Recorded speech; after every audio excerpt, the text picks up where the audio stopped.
umunsi nje kuganira namwe icyigisho gikomeye, ndetse ahari ndamutse nsabwe ngo ni ikihe cyigisho cya nyuma ubasha kubwiriza, ubanza cyaba ari iki ngiki nakwigisha.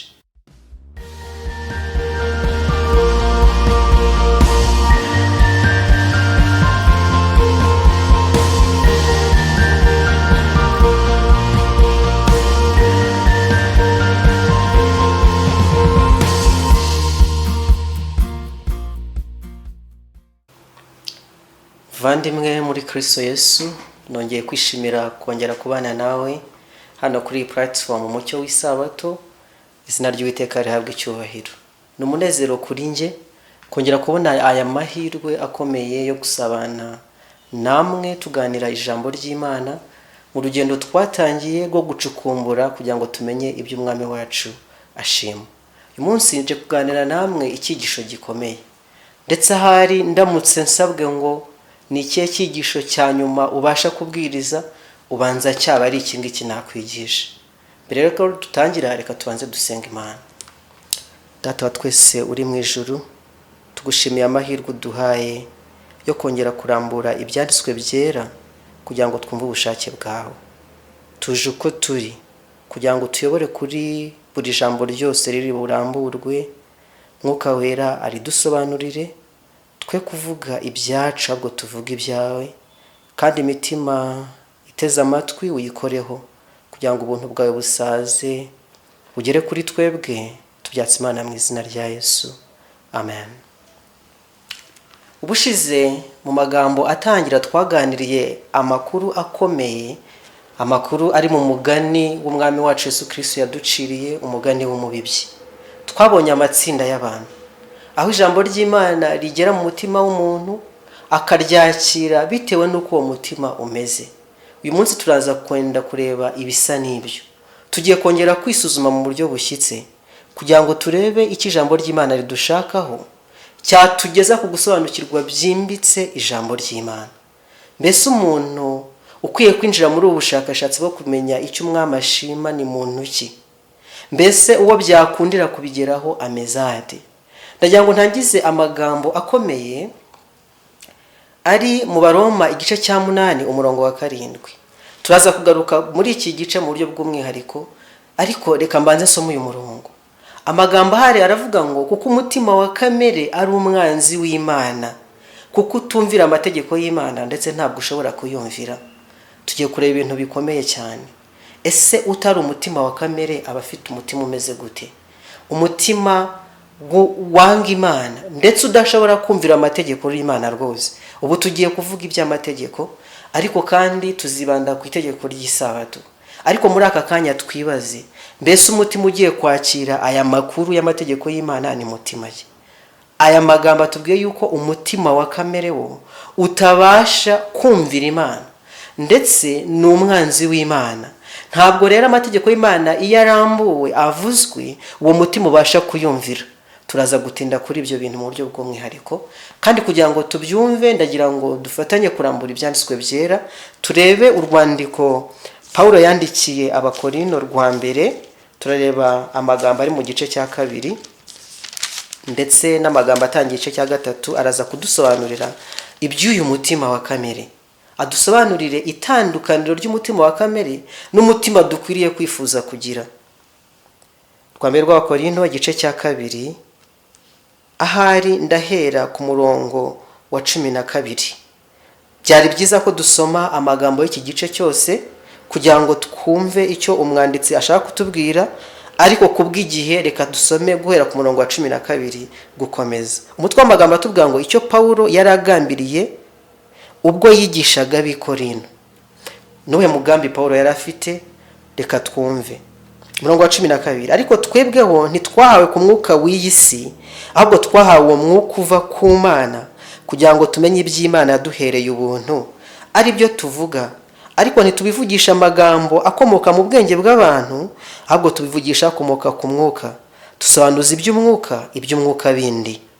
Murongo wa 14.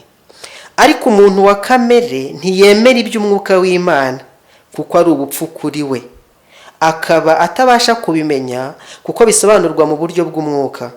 Ariko umuntu w'umwuka arondora byose, nyamara ubwe ntawe umurondora. Mbese ninde wigeze kumenya icyo Uwiteka atekereza ngo amwigishe? Nyamara twebwe dufite gutekereza kwa Kristo. Hano tubonyemo abantu bagera kuri babiri. Hari umuntu wiswe umuntu wa kamere, ari nawe ufite umutima wa kamere, twabonye mu Baroma igice cya 8 umurongo wa 7. Uyu muntu ntabwo abasha kumenya iby'Imana, ntiyemera ndetse n'iby'umwuka kuko ari ubupfu kuri we, ntabasha kubimenya ko bisobanurwa mu buryo bw'umwuka. Arababaje cyane. Ariko batubwiye undi muntu, murongo wa 15, ariko umuntu w'umwuka arondora byose, nyamara ubwe ntawe umurondora. Mbese ninde wigeze kumenya icyo Uwiteka atekereza ngo amwigishe? Nyamara twebwe dufite gutekereza kwa Kristo. Uwiteka ahabwe icyubahiro. Abantu bafite b'umwuka batafite umutima wa kamere, ahubwo bafite umutima uyobowe n'umwuka w'Imana, bo bageze ku mitekerereze ihanitse itari ku rwego rw'abantu gutekereza nka Kristo. Ni ikintu gikomeye cyane abantu b'Imana dukwiye kwitaho kugira ngo tuze kumenya uruhande duhagazemo n'urwo dukwiriye guhagararamo, maze bidutere gufata icyemezo. Iki cyigisho ni ingenzi cyane kugira ngo tubashe kwinjira muri bwa bushakashatsi twifuza kwinjiramo.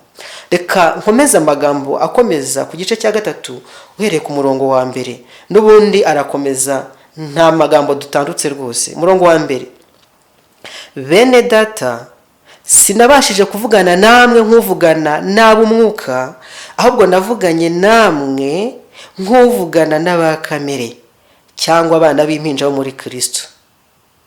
Nabaramije amata, sinabagabura ibyo kurya bikomeye kuko mwari mutarabibasha, kandi nanone ntimurabibasha kuko murikira abakamere.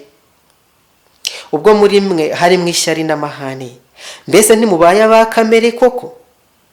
Ntimugenza nk'abantu? Ni ikibazo Pawulo ari kubaza Abakorinto. Aya makuru arakomeye cyane kandi nayo kwitaho. Pawulo arabwira Abakorinto yandikiye uru rwandiko ati, sinabashije kuvugana namwe nk'uvugana n'ab'umwuka, ahubwo navuganye namwe nk'uvugana n'abakamere. Amagambo abanziriza yadusobanuriye ab'umwuka uko bameze. Bageze ku kigero cyo gutekereza kwa Kristo, babasha kurondora byose ariko ntawe ubasha kubarondora. Bafite imitekerereze ihabanye rwose n'abakamere. Ariko igiteye agahinda ku bantu b'i Korinto nuko Pawulo aberuriye ko rwose bo ari abakamere, ariko igikomeye abita bene data.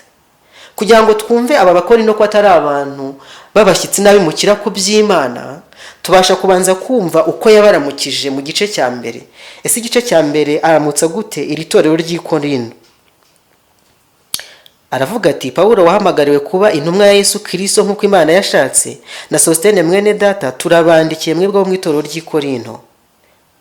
Reka nsubiremo, turabandikiye mwebwe abo mu itorero ry'Imana ry'i Korinto, berejwe muri Kristo Yesu kandi bahamagariwe kuba bera, hamwe n'abantu bose bambariza hose izina ry'umwami wacu Yesu Kristo, ari we mwami wabo n'uwacu. Mwumvise amagambo Pawulo abwiye Abakorinto.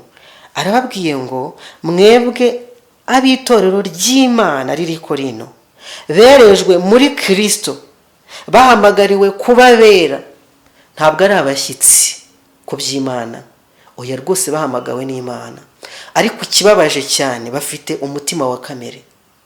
Kandi amakuru twabonye akomeye ateye ubwoba nuko abafite umutima wa kamere batabasha kumvira amategeko y'Imana. Iby'Imana biri kure yabo ndetse ni n'abanzi b'Imana.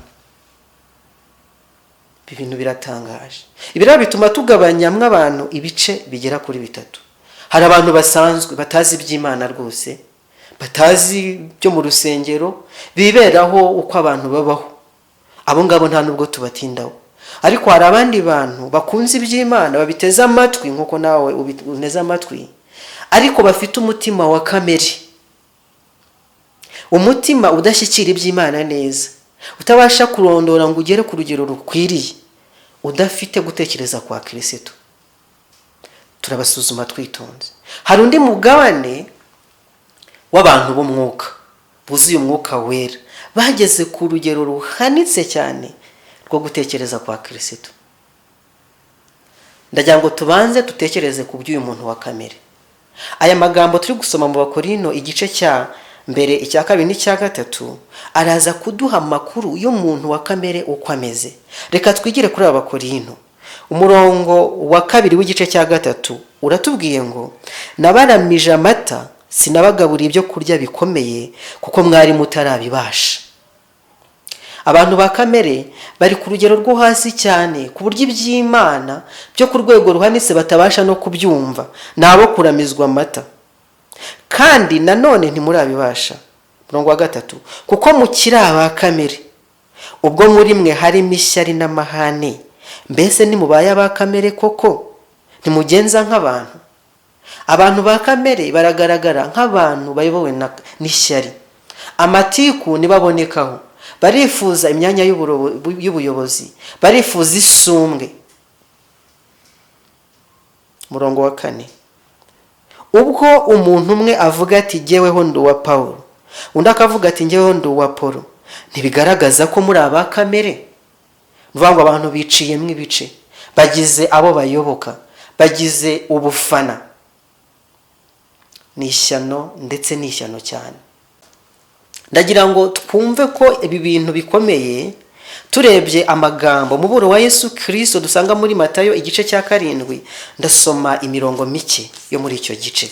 Matayo igice cya 7 na magambo akomeye, ni kibwirizwa Kristo yigishije ku musozi w'Imizeti, na magambo akomeye. Ariko ndasoma amagambo make cyane. Ndasoma umurongo wa 22 n'umurongo wa 23 gusa. Na magambo atubwira iby'irembo rifunganye, rinyurwamo n'abantu bake, rinyurwamo n'abantu b'umwuka. Umurongo wa 21, umuntu wese umbwira ati mwami mwami, si unzinjira mu bwami bwo mu ijuru, keretse ukora ibyo Data wo mu ijuru ashaka. Ayo ni amakuru akomeye. Ijuru turi kujyamo, ushize twarabivuze yuko ritazinjirwamo na buri wese. Rero abazaryinjiramo, ibimenyetso baranga si uko bahora bavuga mwami mwami. Ntabwo ari Yesu Kristo wo ku munwa bavuga. Oya. 22, benshi bazambaza kuri uwo munsi bati mwami mwami, ntitwahanuraga mu izina ryawe, ntitwirukanaga abadayimoni mu izina ryawe, ntitwakoraga ibitangaza byinshi mu izina ryawe? Nibwo nzaberura nti sinigeze kubamenya, nimumve imbere mwankozi z'ibibi mwe. Mbese aba bantu ni abashyitsi mu by'Imana? Igisubizo ni oya. Ahubwo ni abantu bafite impano zihanitse, zirimo guhanura, zirimo kubwiriza, zirimo ndetse no kwirukana abadayimoni bagahunga mu izina rya Yesu. Ariko ikibabaje kandi giteye agahinda, igihe Kristo azatunguka ku bicu, bazahagarara mu mwanya wo kugawa rwose, kubera ko imitima yabo yari iya kamere. Ntabwo bari abantu b'umwuka buzuyemo umwuka w'Imana. Mbega ibintu bikomeye, mbega ingorane, mbega ibyago bikomeye by'umukristo uyoborwa na kamere. Ikintu kibabaje cyane cyabyo nuko atazabona ubugingo buhoraho, ntabwo azabwinjiramo rwose. Ni ibintu biteye ubwoba. Abaroma igice cya 8 twahereyeho, ndahera ku murongo wa 5. Noneho hatuye amakuru, abakurikiza ibya kamere y'umubiri bita ku by'umubiri, n'abakurikiza iby'umwuka bakita ku by'umwuka. Umutima wa kamere utera urupfu, ariko umutima w'umwuka uzana ubugingo n'amahoro. Uko niko kuri. Umurongo wa 7 twasomye, kuko umutima wa kamere ari umwanzi w'Imana, kuko utumvira amategeko y'Imana, ndetse ntabwo ushobora kuyumvira. Maze umurongo wa 8 ufite amakuru ateye ubwoba. Erega burya bari mu butware bwa kamere ntibashobora kunezeza Imana, nubwo bakora imirimo ikomeye cyane, nubwo bagera ku bikorwa by'indashyikirwa. Abari mu butware bwa kamere ntabwo bashobora kunezeza Imana rwose. None se ni gute twatahura ubukristo bufite umutima wa kamere? Ko ari ikintu kitoroshye rwose. Ni ikintu kitoroshye gutahura ubukristo burimo umutima wa kamere. None se ubu twatinyuka kuvuga yuko umuntu ufite impano yo kwirukana abadayimoni afite umutima wa kamere duhereye kuki? Ubwo rero niba abasha kwirukana abadayimoni, arenze ngewe uri kubwiriza iki kibwirizwa. uri kwigisha iki cyigisho afite impano z'agahebuzo ziruta izanjye, twabitahura dute ko bikomeye cyane? Ikintu cya mbere kibagonga gituma abantu benshi batavumbura yuko bafite umutima wa kamere ni ugushinga imizi mu byo twizera, kandi ibyo twizera nabyo bikaba bishingiye kuri Bibiliya. Iki kintu kirakomeye cyane. Ahari niturambura umucyo w'isabato, abantu benshi bazakurwa ku mutima yuko bishe itegeko ry'Imana ry'isabato. Ibyo ngibyo bizabakubita hasi kubera yuko ukuri kwa Bibiliya kurambuwe, bagasanga kwizera kwabo kudashingiye imizi kuri Bibiliya. Ariko se noneho abafite kwizera gushingiye kuri Bibiliya kandi nta kwibeshya rwose, ko nabo babasha kugira umutima wa kamere, ko tumaze kubona yuko kugira impano z'agahebuzo, kubwiriza ibibwiriza bikomeye, gukora ibitangaza no kwirukana abadayimoni bitabasha kugaragaza ko no muntu yageze ku rugero ruhanitse rwo kuba ayobowe n'umwuka w'Imana. Kimwe rero mu bibazo bikomeye ni uko abantu bashinze imizi mu byo kwizera kandi nabyo bikaba bishingiye kuri Bibiliya. Icyo kintu kirakomeye ndi kuvuga. Igihe tumenye tudashidikanya yuko ibyo twizera ari ukuri, maze bikadutera kwishima, bikadutera kunyurwa, dushobora kugarukiraho maze tukagumana umutima wa kamere. Biteye ubwoba. Ikindi kintu gikomeye no gukora imirimo y'idini ndetse ikagera ku ntego rwose, tukababwiriza bagahebuzo badasanzwe, tukabasha kubwiriza iteraniro rinini, abantu benshi bakaturirimba bati nyamuna uyu niwo mubwiriza dukeneye, abandi bagasengera abarwayi bagakira, ukaba uri ikirangira ahantu hose, utumirwa hose kugira ngo ujye gusengera abarwayi. Ariko nshuti y'Imana, ibyo ngibyo ntabwo ari ikimenyetso kigaragaza yuko ufite umutima uyobowe n'umwuka w'Imana. Ntabwo uri umwuka niba ari ibyo gusa. Birakomeye rero kandi baradusaba ubushakashatsi bwimbitse kugira ngo tumenye niba tuyobowe na kamere cyangwa se tuyobowe n'umwuka w'Imana. Ndongera nsubiremo impamvu natangije iki cyigisho. Nuko abafite umutima wa kamere badashobora kumvira amategeko y'Imana rwose. Nuko batazabona ubugingo buhoraho. Nuko ibi bintu nibivugwa tugiye kwinjiramo mu bushakashatsi bisa nkaho bitanabareba, kubera yuko naho babigeraho ntabwo byabakiza. Ikintu cyabakiza gusa ni ugukira mu mutima wa kamere, bakawubamba kugira ngo umwuka w'Imana ature mu mitima yabo. Cyo ni ikintu cy'ingenzi. Turi kwibaza uburyo bikomeye cyane kugira ngo umuntu atahure iby'umutima wa kamere. Ijambo ry'Imana ryagiye rigereranya aba bantu n'imvugo shusho zitandukanye. Ndagira ngo mbibutse igitekerezo cyanditse mu byanditswe byera mu butumwa bwiza, igihe Yesu Kristo yacaga umugani w'umufarisayo ndetse n'umukoresha w'ikoro. Ngo umufarisayo yarazamutse ajya gusenga, yari afite indangagaciro zidasanzwe ndetse zigaragara ko ari zo kubana n'Imana. Maze igihe yarazamutse ajya gusenga, yarebye hirya abona umukoresha w'ikoro, ikigereranyo cy'abanyabyaha basanzwe muri icyo gihe. Maze igihe abonaga umukoresha w'ikoro, yasenze isengesho ryiruzuyemo ubwibone no kwishyira hejuru. Aravuga ati Mana, ndagushima yuko ntameze nk'uriya munyabyaha.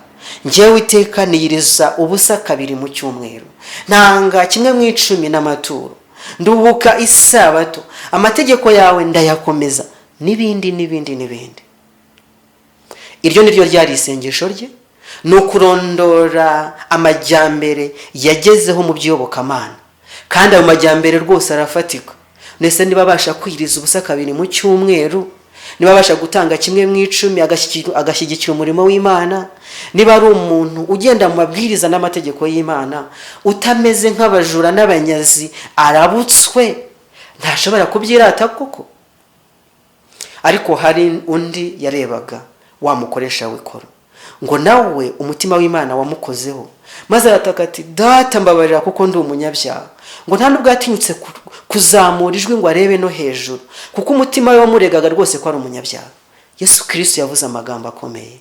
Yesu yaravuze ngo uwo yagiye atsindishirijwe ariko wa wundi w'umufarisayo yarahombewe rwose, kuko ntacyo akeneye, nta bufasha akeneye kumukiza. Biratangaje cyane. Abo rero ni abafite umutima wa kamere, bagereranywa n'abafarisayo. Ndagira ngo nkwibutse undi mugani Yesu Kristo yaciye, ni uw'igiti cy'umutini.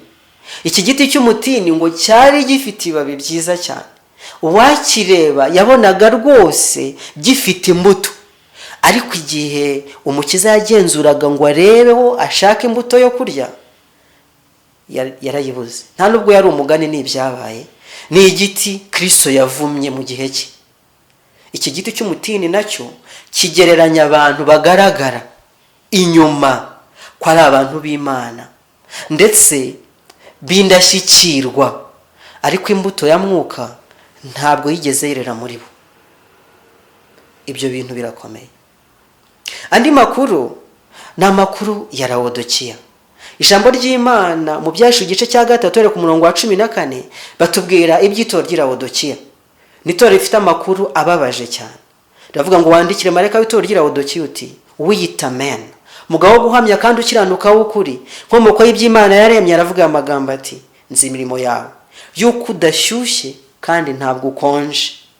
Nuko rero yaba wari ushyushye cyangwa wari ukonje, kubera yuko uri akazuyaze, ngiye kukuruka.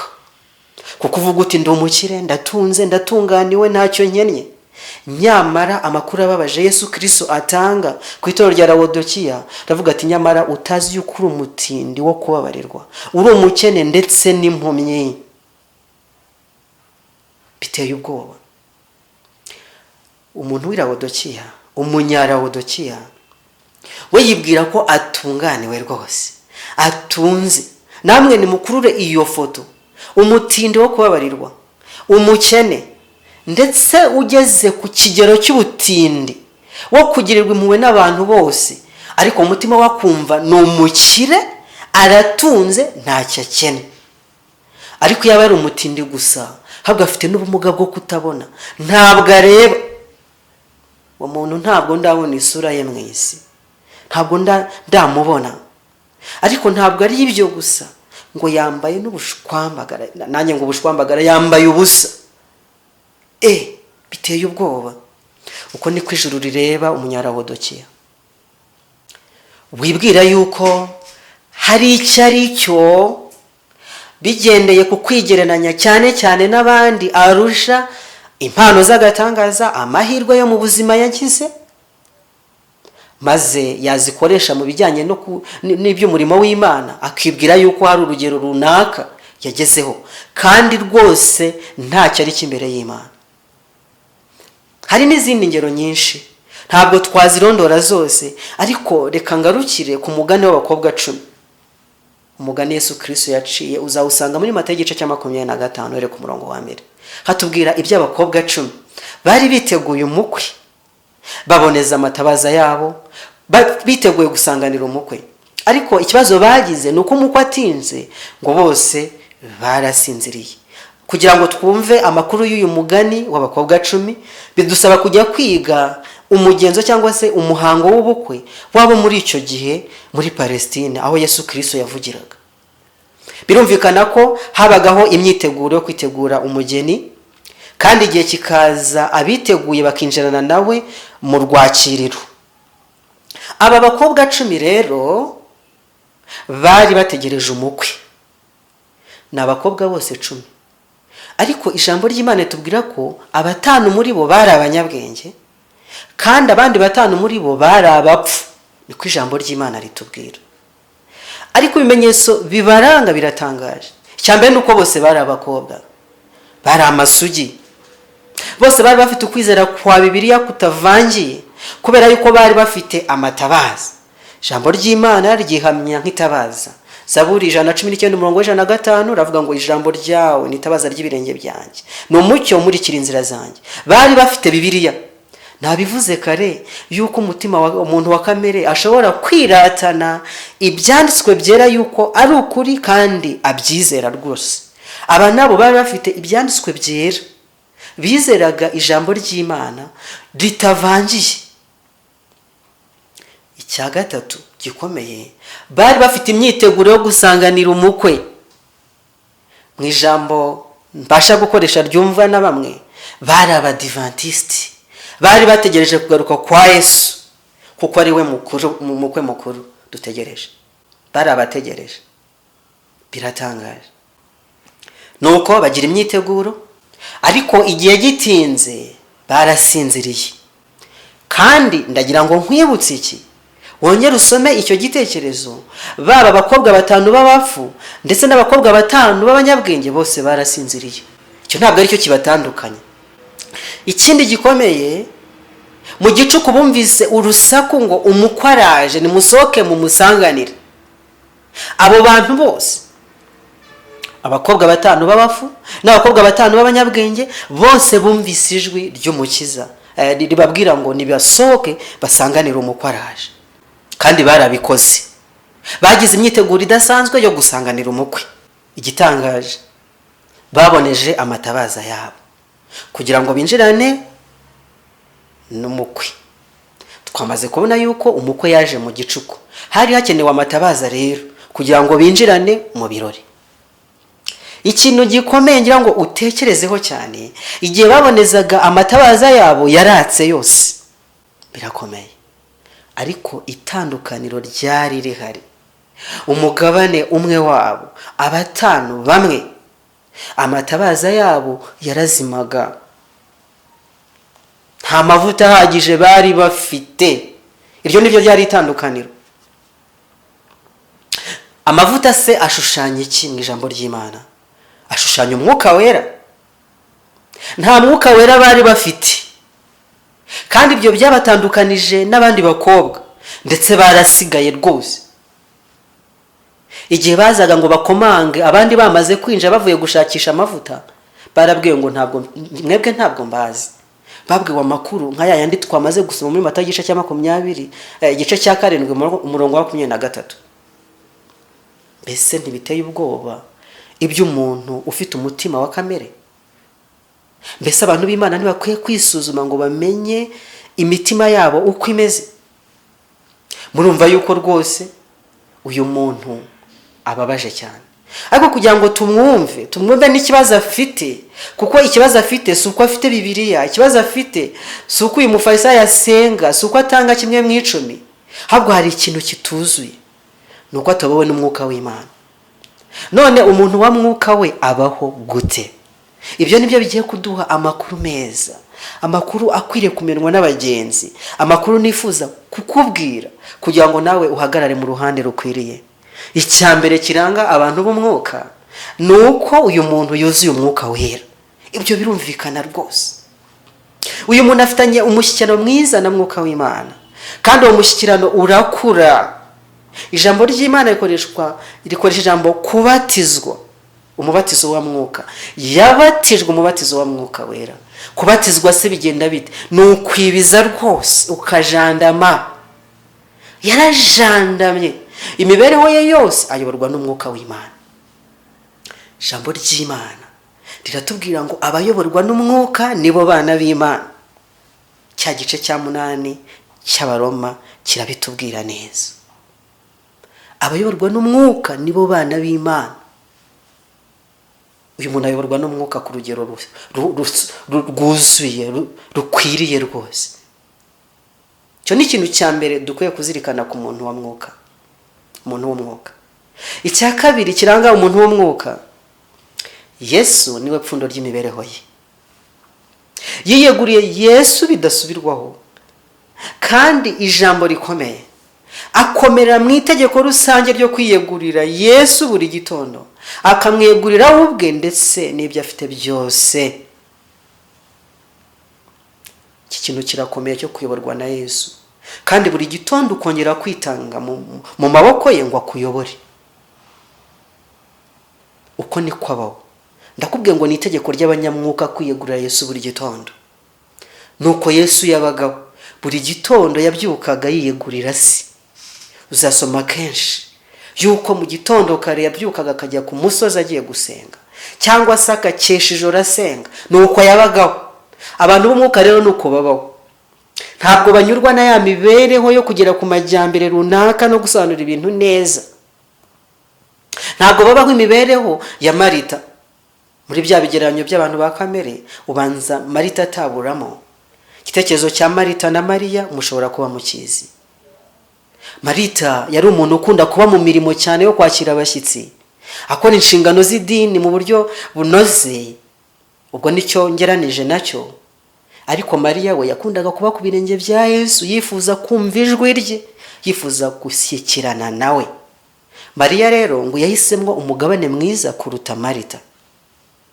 Uyu muntu rero Yesu niwe pfundo ry'imibereho ye, akunda kumwiyegurira ndetse abikora buri gitondo kugira ngo ayoborwe nawe mu buryo bwuzuye.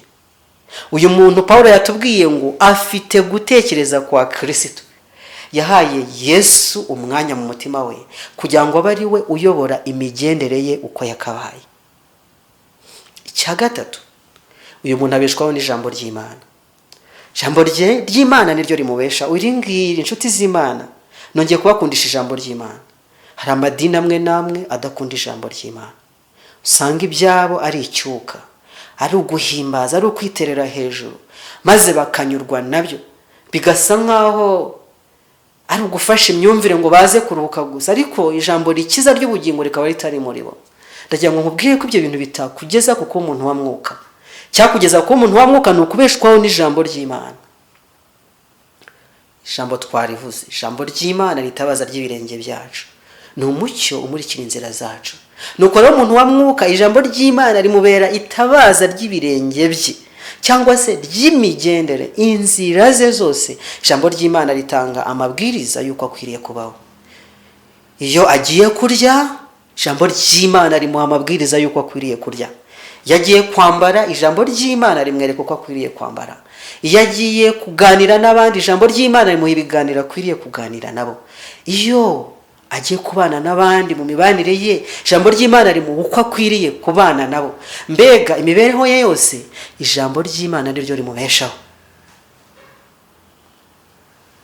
Birakomeye cyane. Ndagira ngo nsome amagambo akomeye muri Yohana igice cya 15 kugira ngo twumve iyi ngingo. Iyi ngingo irakomeye. Yohana igice cya 15, ndasoma uhereye ku murongo wa 5. Hari ikigeranyo cyiza Yesu Kristo yarafite uburyo bwiza bw'imyigishirize yo kudufasha kumva ibintu ku rugero rukwiriye kandi mu buryo butworoheye. Yesu arihamya ati, Yohana igice cya 15 umurongo wa 5 ndageza ku murongo wa 10, haravuga ngo nijye muzabibu namwe muri amashami. Uguma muri nge nanjye nkaguma muri we, uwo ni we wera imbuto nyinshi, kuko ari ntacyo mubasha gukora mutamfite. Aya makuru nayo akwiye kumenwa n'abantu. Cya kindi tubanje kuvuga yuko Yesu ari we pfundo ry'imibereho yacu, dukwiye kuzirikana mu mitima yacu ko nta kintu na gito tubasha gukora tudafite Yesu.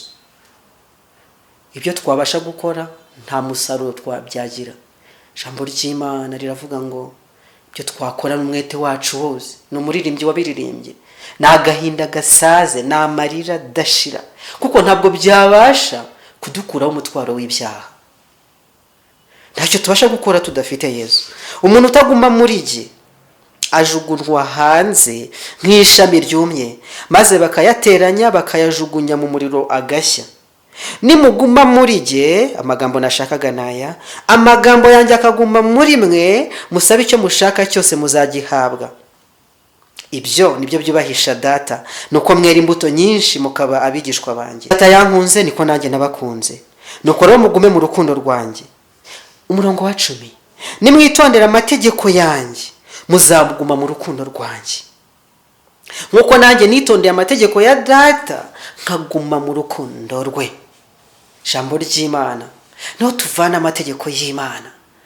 Munyezaburi ya mbere, Zaburi ya mbere ndayikunda. Hahirwa umuntu udakurikiza imigambi y'ababi, ntagendere mu nzira y'abanyabyaha, ahubwo amategeko y'Imana niyo yibwira ku manywa na nijoro. Amategeko y'Imana ntabwo rega wayakwepa, ntabwo bishoboka. Nabavuga yuko bayakwepa, usanga bakwepa amwe namwe adasobanukiye imibereho yabo, cyangwa se batarabonaho umucyo. Ariko abantu b'Imana ntabwo bajya bakurikiza imigambi y'ababi, ntabwo bagendera mu nzira z'abanyabyaha. Abanyabyaha ni bande? Nabica amategeko y'Imana. habwa amategeko y'Imana bayibwira ku manywa na nijoro. Maze rero Yesu aduhaye isezerano rikomeye, nimwitondera amategeko yanjye muzaguma mu rukundo rwanjye. Haleluya. Nkuko nanjye nitondeye amategeko ya data nkaguma mu rukundo rwe. Imana yacu ihabwa icyubahiro. Igice kibanza Yohana igice cya 14 ndebye ku murongo wa 15 hari amakuru meza anejeje. Nimunkunda muzitondera amategeko yanjye, nanjye nzasaba data nawe azabaha undi mufasha wo kubana namwe ibihe byose. Reka twumve iby'uyu mufasha. Ni nawe turi kuvugaho yuko abantu bakwiye kuyoborwa nawe, bakwiriye kuyoborwa n'umwuka w'Imana. Reka nsubiremo iri somo. Nimunkunda muzitondera amategeko yanjye, nanjye nzasaba data nawe azabaha undi mufasha. Reka twite kuri iki kintu. Ntabwo bishoboka ko twahabwa uyu mufasha twishimira kwica amategeko y'Imana, ndetse rimwe na rimwe tubibwiriza ko dukwiriye kuyica ntacyo bitwaye. Reka da, ntabwo twahabwa umufasha w'Umwuka Wera. Biradukomereye kwibwira no kwemera yuko umuntu wica amategeko y'Imana abasha kwatura yuko ayoborwa n'Umwuka w'Imana. Ijambo ry'Imana ntabwo rishobora kubyemera ibyo bintu. Oya, ashobora gukora ibitangaza koko, ashobora gukiza indwara, ashobora gukora ibindi bintu bidasanzwe, ariko ijambo ry'Imana rirambuwe rigatunga urutoki ku mategeko y'Imana. Niba yica n'uwa kamere, akwiye kwihana imbere y'Imana kandi agasaba kugenda amategeko y'Imana, kandi isezerano nuko azabwa Mwuka Wera nabigenza atyo. Reka nsubiremo. Nanjye nzasaba data nawe azabaha undi mufasha wo kubana namwe ibihe byose. Niwe mwuka w'ukuri. Ntibishoboka ko abisi bamuhabwa, oya, kuko batamurora kandi batamuzi, ariko mwebweho muramuzi kuko abana namwe kandi azaba muri mwe. Imana yacu ishimwe. Murongo wa 18, sinabasiga nk'imfubyi ahubwo nzazaho muri. Uwo ni Yesu ubwira abigishwa be, ntabwo natinyuka kubasiga ahubwo nzazaho muri. Hasigaye umwanya muto abisi ntibabe bakimbona, ariko mwebweho muzambona kuko ndiho namwe muzabaho. Haleluya. Uwo munsi muzamenya ko ndi muri data, namwe mukaba muri njye, nanjye nkaba muri mwe. 21. Ufite amategeko yanjye akayitondera, uwo ni unkunda, kandi unkunda azakundwa na data, nanjye nzamukunda mwiyereke. Gusa kugirana isano na Kristo gute wica amategeko y'Imana? Ko Kristo atabasha gusabana nawe bimeze bityo dukurikije ikiri jambo ritubwiye. Ufite amategeko yanjye akayitondera, uwo ni unkunda. Abandi babivuga ku munwa gusa nta nubwo mbazi. Niko Matayo igice cya 4 hatubwiye. Nzababwira nti nta nubwo nigeze kubamenya. Birakomeye. 24. Ariko utankunda ntiyitondera amategeko yanjye, kandi iryo jambo mwumvise si iryanjye ahubwo ni data wantumye. Iri jambo ni irya data wa twese, ni iry'Imana. Ntabwo ari njye uri kubisoma, ahubwo ni data wa twese uri kubikubwira muri aka kanya, kugira ngo usobanukirwe ko ukwiye kubeshwaho n'ijambo ry'Imana, kuko ni ikimenyetso kiranga abanyamwuka, abamwuka. Umuntu w'umwuka nuko abaho. Cyanyuma nshaka gusorezaho nuko yera imbuto zikwiriye ab'umwuka. Umuntu w'umwuka arangwa n'imbuto z'umwuka, kuko mwuka uri muri we yerera imbuto muri we rwose. Ijambo ry'Imana ribitubwira mu Bagalati igice 20:5 umurongo wa 22 zitubwira imbuto ya mwuka yariyo. Ariko imbuto z'umwuka ni urukundo. Uyu muntu yuzuwemo n'urukundo rw'Imana, akunda Imana n'abantu, arabanezererwa, akabagira imbabare igihe bari mu kaga cyangwa se igihe bari mu ngorane zo kurimbuka. Ntabwo rwose umutima we utuza igihe abandi bari mu ngorane, zaba iz'ubuzima cyangwa iz'ubugingo bwabo. Imbuto z'umwuka ni urukundo, ni ibyishimo n'amahoro. Uyu muntu afite amahoro, afite ibyishimo, ndetse no mu gihe cy'akaga, no mu gihe ibintu bitameze neza, uzasanga atuje. Uwo muntu ni umuntu wa mwuka. Ikindi gikomeye, afite kwihangana, afite kugira neza, agira ingeso nziza, agendera mu gukiranuka. Ijambo gukiranuka rirakomeye. N'ubundi ni ukugendana n'Imana mu kumvira ijambo ryayo. Gukiranuka nicyo bisobanuye. Agwa neza kandi aririnda. Aya makuru ni meza kuri twe kandi ni amakuru y'ingenzi rwose. Ijambo ry'Imana rirarambuye muri aka kanya ngo twisuzume. Mbese iyi mibereho ikorera mu mibereho, ubuzima buri mu mibereho yanjye? Mbese nuzuye Umwuka Wera? Nabatijwe uwo mubatizo? Mbese Yesu Kristo niwe pfundo ry'imibereho yanjye ya buri munsi? Mbese mbeshwaho n'ijambo ry'Imana kandi nishimira kugenda mu mategeko y'Imana? Mbese imbuto ya Mwuka yerera muri njye? Mfite amahoro akomoka kuko barirwa ibyaha? Mfite umunezero ukomoka mu kunyurwa n'urukundo Kristo yankunze? Mfite kwihanganira abanyabyaha? Mfite ingeso nziza zikwiriye abihannye? Mbese ngendera mu gukiranukira Imana uko bikwiriye? N'ibindi tumaze gusoma. Umuntu wa kamere rero atandukanye n'uwo nguwo. Ntabwo yihannye ndetse afite ibishinja by'ibyaha mu mutima we. Agera ku bikorwa by'indashyikirwa. Ariko ijambo ry'Imana rimurondoye, keretse ko rimwe na rimwe ricecekeshwa na ya majyambere yagezeho bitewe n'uwo ari we, ariko ubundi aratsindwa rwose, akagira ibishinja bihora bimushinja ku mutima. Muri aka kanya niba umeze gutyo, umenye yuko ntarirarenga. Abantu bose bavukira mu mibereho ya kamere, bavuka ari abantu basanzwe, rimwe na rimwe bakagwa mu gishuko cyo kuba ba kamere, bakinjira mu by'idini cyangwa se mu byo bakamana batabatijwe mu Mwuka Wera. Ariko n'abameze batyo babasha kwihana, babasha kujya imbere y'Imana bagapfukama, bagasaba Data wa twese imbabazi, bakavugurura imibereho yabo, bakava mu bapfapfa bakajya mu banyabwenge. Icyo nicyo ngusabira muri aka kanya, nicyo ningingira umuntu wese wanteze amatwi uwo munsi, ngo ijuru riturondore. Umuririmbyi aravuga ati ndondora, undi aravuga ati mpa mavuta mbone kwaka. Niba uri umukozi w'Imana, niba uvugira Yesu, niba ukunda ijambo ry'Imana, niba uri umuntu wo mu rusengero, ndagira ngo ufatanye n'umuririmbyi uririmbe uti mpa mavuta mbone kwaka. Kubera ko ntabwo bishoboka ko wakwaka nta mavuta ufite. Imana ibikubashishe mu izina rya Yesu. Reka nkwibutse isezerano ari ryo ngiye gusoreza muri aka kanya, isezerano ry'Umwami wacu Yesu Kristo. Dusoma mu butumwa bwiza bwa Yesu uko bwanditswe na Luka igice cya 11, ndasoma umurongo wa 9 ngeze kwa 13. Luka igice cya 11 umurongo wa 9 kugeza umurongo wa 13, hatubwira amakuru meza, amakuru akwiye kumenwa n'abantu bose kugira ngo biyegurire Yesu kandi batinyuke kujya imbere ye bafite gushira ubwoba, bizeye amasezerano y'Imana. Ijambo ry'Imana riravuga ngo, nanjye ndababwira nti, wo ni Yesu Kristo, musabe muzahabwa, mushake muzabona, mukomange ku rugi muzakingurirwa. Kuko umuntu wese usaba ahabwa, ushatse abona, n'ukomanga agakingurirwa. Haleluya. Uko niko Yesu atubwiye, nimubishaka muzabibona, nimukomanga muzakingurirwa, kubera yuko nuko Kristo ateye. Ijambo ry'Imana Yeremiya 29 umurongo wa 13, muzanshaka mumbone nimunshakana umutima wanyu wose. Muri aka kanya ndakurarika mu izina rya Yesu kugira ngo ushake Uwiteka.